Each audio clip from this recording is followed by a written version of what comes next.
ناظرین، اچھا کردار اور اچھے اخلاق یہ ایک ایسی عظیم صفت ہے جو بیگانوں کو اپنا بنا دیتی ہے، دشمنوں کو دوست بنا دیتی ہے، اور اس کے برعکس سے برے اخلاق اور برا کردار، برا رویہ ایک ایسی بری چیز ہے جو اپنوں کو بھی بیگانہ بنا دیتی ہے۔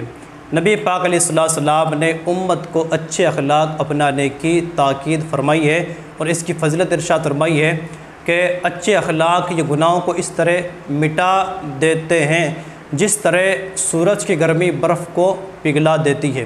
اسی طرح تاجدار کائنات صلی اللہ علیہ وسلم نے ارشاد فرمایا کہ قیامت کے دن میزان عمل میں حسن اخلاق سے بڑھ کر وزنی کوئی عمل ہی نہیں ہوگا۔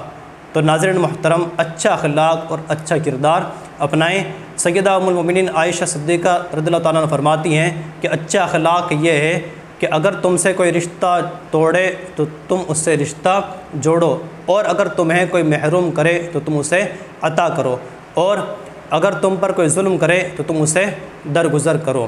ایک عرب کے شاعر کا قول ہے، لیس الجمال بلباس تزینون ان الجمال جمال العلم والادب، یعنی انسان کی خوبصورتی اچھے کپڑوں سے نہیں ہے، مہنگے اور قیمتی لباس سے نہیں ہے، بلکہ انسان کی خوبصورتی علم اور اچھے کردار سے ہے۔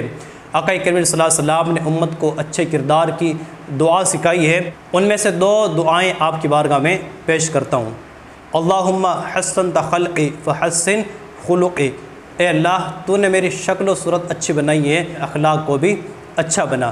اسی طرح نبی پاک علیہ السلام نے یہ دعا سکھائی ہے، اللہم انی اسألک الصحۃ والعافیۃ وحسن الخلق، مولا میں تجھ سے عافیت کا طلبگار ہوں، اور مولا تجھ سے اچھے اخلاق کو طلب کرتا ہوں۔